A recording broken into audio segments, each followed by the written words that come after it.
एक लड़की को अपने पसंद से शादी करना इतना भारी पड़ा कि उसका अपना जान देकर उसका कीमत चुकाना पड़ा। और यह लड़की अपना विकलांग भाई का सेवा किया करती थी और अपना माँ का ध्यान रखा करती थी, लेकिन भाई को अपना बहन पे गोली चलाते हुए इस बात का जरा सा भी ख्याल नहीं आया कि मेरी बहन हमारा कितना ध्यान रखा करती थी और घर में हर काम को चुटकी में किया करती थी। कहानी को पूरा सुनने के लिए वीडियो पर बने रहे। हाँ तो नमस्कार, आप देख रहे हैं द रियल क्राइम और मैं आपके साथ रंजित गुप्ता। अगर हमारा वीडियो पसंद आए तो वीडियो को लाइक करें, चैनल को सब्सक्राइब करें।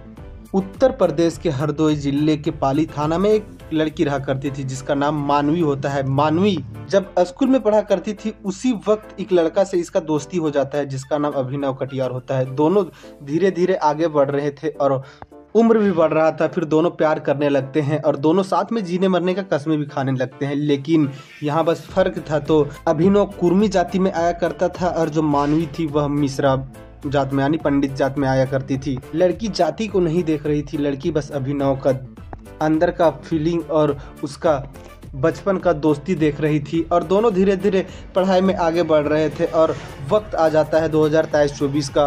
और जो अभिनव था वह एक बरेली के सरकारी स्कूल में अध्यापक का नौकरी पा लेता है और जो मानवी थी वह यूपीएससी की तैयारी कर रही थी। यानी कि मानवी को भी काफ़ी ज़्यादा पढ़ने का मन था और जो हेल्प करने वाला था वह अभिनव था। जब अभिनव का नौकरी लग जाता है तो मानवी बोलने लगती है कि अब तुम हमारे साथ शादी कर लो, अब हमसे बर्दाश्त नहीं होता है।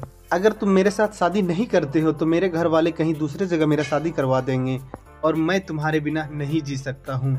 तो यह बात सुनकर जो अभिनव था वह भी मानवी से शादी करना चाहता था, लेकिन घर वालों के चलते से न मानवी के घर वालों तैयार थे न अभिनव के घर वाले तैयार थे। अभिनव के घर वाले जानते थे कि हम लोग कटियार जाति से आते हैं, मानवी के घर वालों यह बात को मानेंगे नहीं और रिश्ता जोड़ेंगे नहीं, इसलिए अभिनव के घर वालों इस रिश्ता से इनकार कर जाते हैं। और जो मानवी के घर वाले थे वह जानते थे कि हमारी जो बेटी मानवी है वह एक कटियार जाति के लड़का अभिनव से प्यार किया करती है। लेकिन इनका जो मानवी के घर वाले थे वह मानवी को काफ़ी ज़्यादा डांटे दबाया करते थे कि तुम्हें उससे बात नहीं करना है, नहीं मिलना है, क्योंकि वह एक अलग जाति का लड़का है, उससे तुम्हारा शादी नहीं होगा। लेकिन जो मानवी थी वह इन सारी बातों को एक तरफ करके अपना प्यार को एक तरफ रखते हुए अपना जो उसका प्रेमी था उससे जिद मचाई रहती है कि हमसे तुम शादी कर लो, नहीं तो घर वाले हमें कहीं और शादी कर देंगे।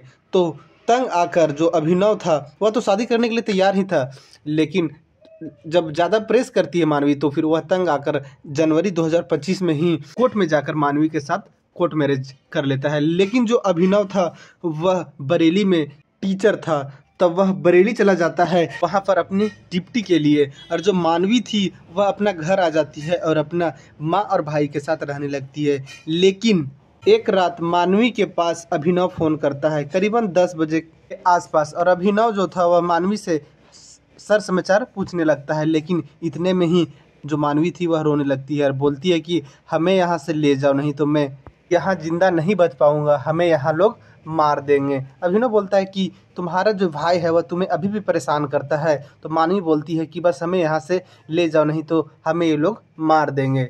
अभिनव था वह मानवी को करीबन 1 घंटा तक समझाता है कि हमें यहाँ सेटल होने दो लो, हम दूसरे जगह आए हुए हैं, दूसरे स्टेट में, यहाँ थोड़ा सा हमें हर कुछ को बैलेंस कर देने दो, उसके बाद तुम्हें ले आऊँगा। मानवी तो शुरुआत में कुछ भी नहीं मानती है, लेकिन जब 15-20 दिन का टाइम लेता है अभिनव तो मानवी फिर तैयार हो जाती है और दोनों 1 घंटा बात करके फिर मानवी तैयार होती है और फ़ोन रखकर दोनों सो जाते हैं। लेकिन फ़ोन कट होने से पहले अभिनव और मानवी दोनों आपस में बात करते हैं कि जो सुबह पहले उठेगा वह एक दूसरे को फ़ोन करेगा या मैसेज करेगा। अगर मानवी उठेगी तो अभिनव को फ़ोन करती और अभिनव उठता तो मानवी को फ़ोन करता।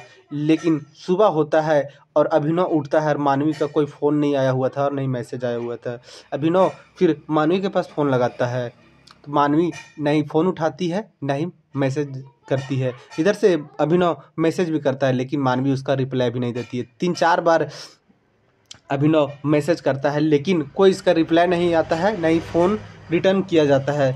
और अभिनव परेशान हो जाता है और वहीं के नज़दीकी पुलिस स्टेशन में जाता है और वहाँ पुलिस अधिकारी से अभिनव बोलता है कि हमारी पत्नी जो मानवी है उस पे घर वालों मारपीट का दबाव बनाया करते थे। और जो मानवी है वह सुबह सुबह के वक्त जब हम फ़ोन कर रहे हैं तो नहीं फ़ोन उठा रही है, और मैसेज कर रहे हैं इतना ही मैसेज का जवाब दे रही है। फिर पुलिस एक टीम बनाती है और मानवी के घर पाली थाना में आती है, और वहां आने के बाद पुलिस देखती है कि मानवी के घर के पास काफ़ी लोग इकट्ठा हैं। जब पुलिस अंदर जाती है तो देखती है कि मानवी की जो माँ है वह रो रही है, और आंगन में जाती है तो देखती है कि मानवी का जो भाई है वह रो रहा है। पुलिस इन दोनों से पूछताछ करती है, लेकिन ये दोनों बोलते हैं कि हमारी जो माँ बोलती है कि हमारी बेटी आत्महत्या कर ली, खुद को गोली मारकर आत्महत्या कर ली, और उसका भाई भी वही बात बोलता है कि हमारी बहन आत्महत्या कर ली। तो पुलिस को ये समझ में नहीं आ रहा था कि मानवी के पास तमंचा आया कहाँ से। उसके बाद जैसे तैसे करके पुलिस उस बॉडी को कब्जे में लेती है और उसे पोस्टमार्टम के लिए भेज देती है। इधर बातों ही बातों में जब पुलिस घर पे ही पूछताछ कर रही थी मानवी के माँ से, तो मानवी का जो माँ थी उसका जुबान लड़खड़ा जाता है, और एक बात ऐसा निकल जाता है जिससे पुलिस को शक हो जाता है कि मानवी का कत्ल हुआ है, और मानवी खुदकुशी खुद से नहीं की है। उसके बाद पुलिस मानवी के माँ को और उसके भाई को उठाती है और पुलिस स्टेशन लेके जाती है, और वहाँ जब दोनों से सख्ती से पूछताछ करती है तो उसका भाई टूट जाता है और एक कहानी सुनाता बताता है, साहब मानवी हम लोग के खिलाफ जाकर एक लड़का से शादी करना चाहती थी जिसका नाम अभिनव कटियार है, और वह कुर्मी जाति माया करता था और हम लोग ब्राह्मण जाति माया करते हैं, जिस वजह से हम लोग मानवी पर डांट दबाव बनाया करते थे। लेकिन एक दिन ऐसा होता है कि हम लोग को पता चलता है कि मानवी और अभिनव जाकर कोर्ट मैरिज कर लिए हैं। उस बाद हम लोग का जो समाज और रिश्तेदार थे वह हम लोग को क्या बोलते, इसलिए हम एक दोस्त के पास से तमंचा लाते हैं और